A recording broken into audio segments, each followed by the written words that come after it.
Welcome to the weekly shir, the Zera Shimshon.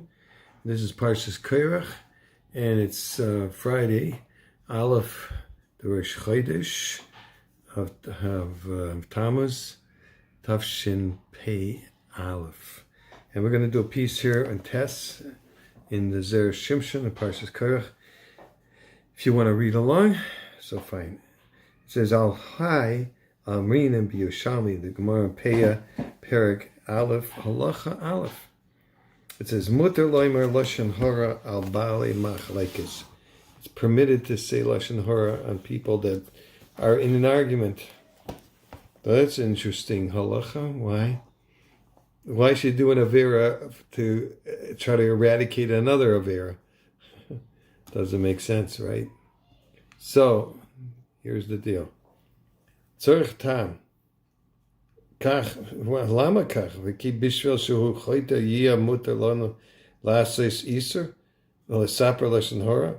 Just because somebody's doing a prohibition, leitia karach ka'adasa, not to be a baal machlekes, so it's permitted to say another iser deraisa.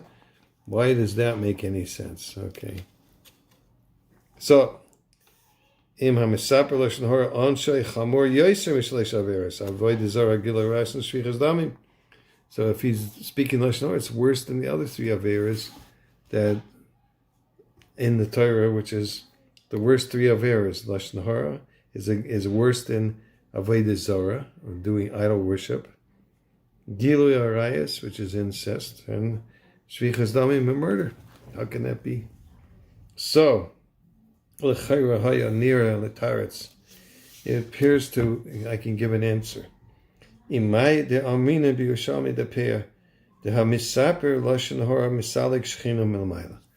somebody who speaks lashon hara removes the shechina from up and makes it disappear up above. Same thing happened to David HaMelech when he saw what the Doeg Adaimi was speaking lashon hara and about the Zifim, and the Zifim speaking lashon hara about David. He said, "Omar roim ruma ala shomayim kvedecha." May the Shechina may be elevated up above. In other words, he meant it's disappearing from us.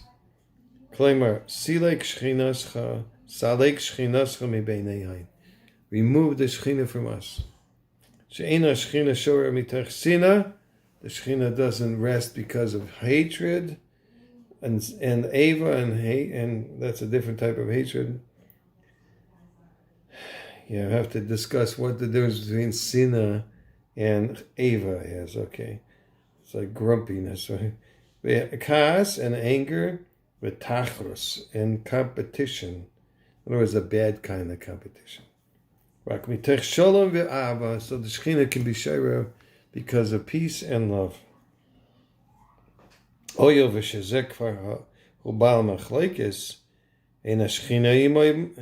Since this person is a argumentative person, he's causing trouble, so the Shechina is not with him anyway. So therefore, it's mutter lashon hara alav. So it's permitted to say lashon hara about this person. So lashon hara zeh lo yigram silo kashchina.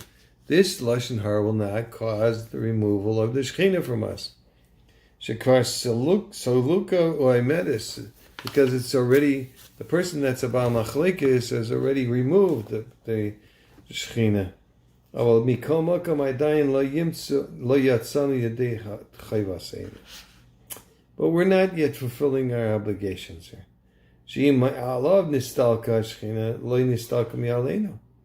Look at the Shechina was removed from him.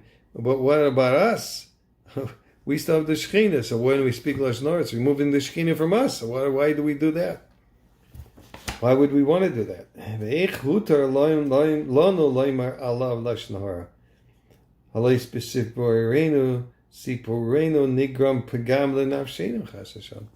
So why should we be allowed to speak about this other person who was a baal machlekes, who is an argumentative person, when we've now removed the Shechina from ourselves?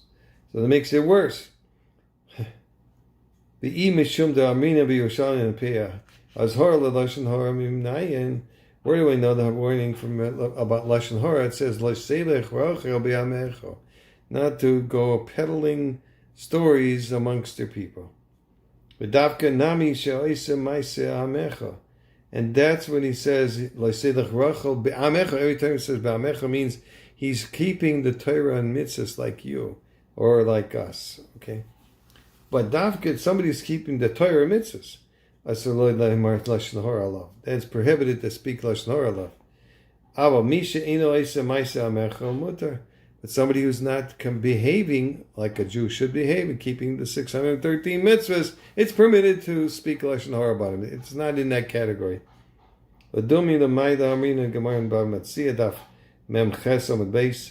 says, "V'nasi v'amcha leisor."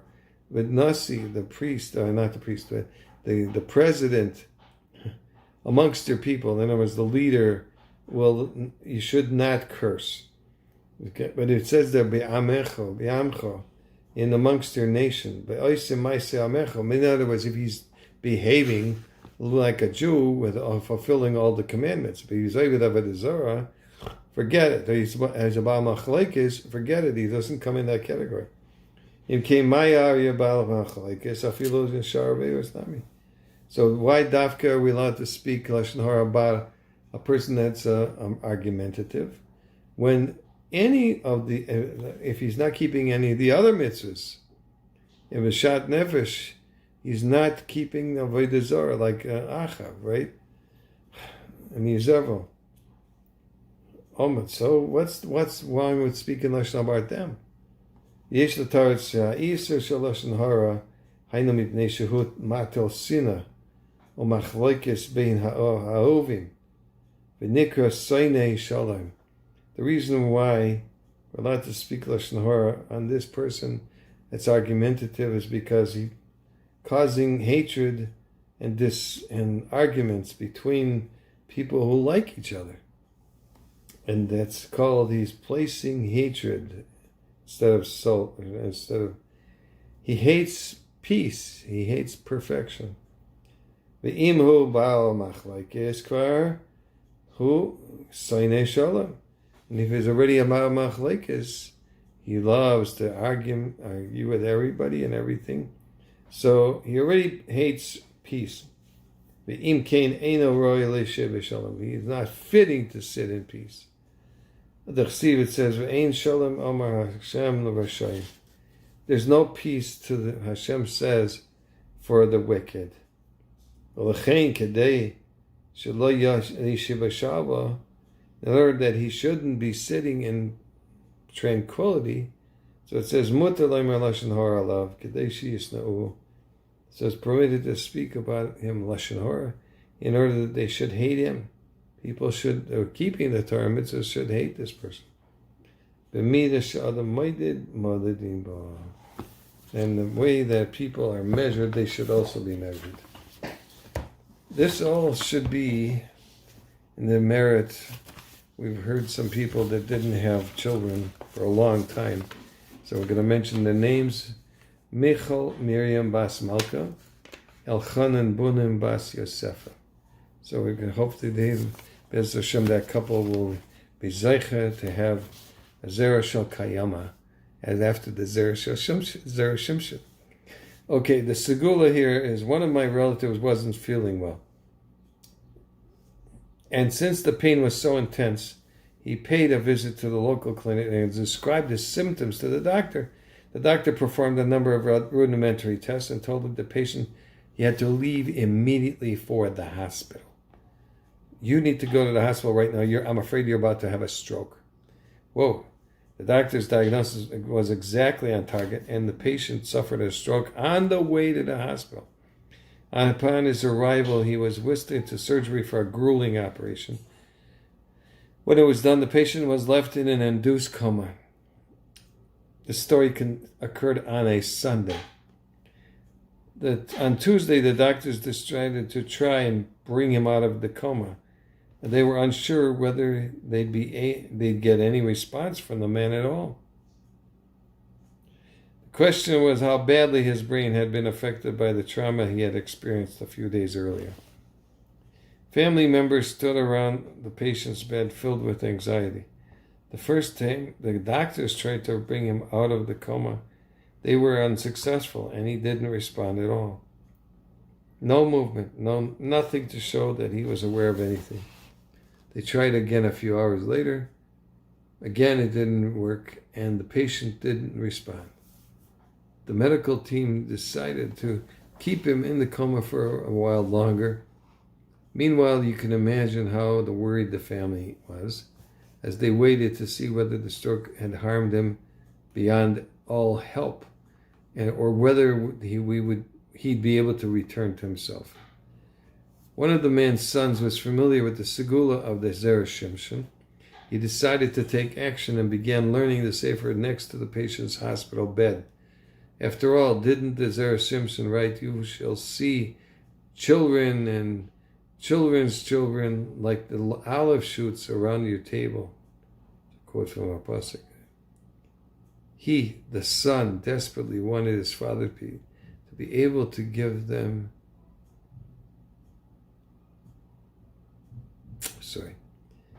He, the son, desperately wanted his father to return to them so that he could see his children sitting around his table. He learned for an hour, interrupted. At that point, the doctors arrived in the room to see how the patient was doing, and the son watched as the medical team began testing his father to see if the damage was irreversible or there was any chance of recovery. To the surprise of all in attendance, the patient responded to what the doctors were doing. Not only did the patient finally open his eyes, but he even recognized his family members, and it wasn't long before he was out of danger and on the road to full recovery. Yes, a full recovery after suffering a terrible stroke, waking from a deep coma. It was just as the Zera Shimshon had written so many years before in the introduction to his legendary Torah work. You shall see children sitting around your table.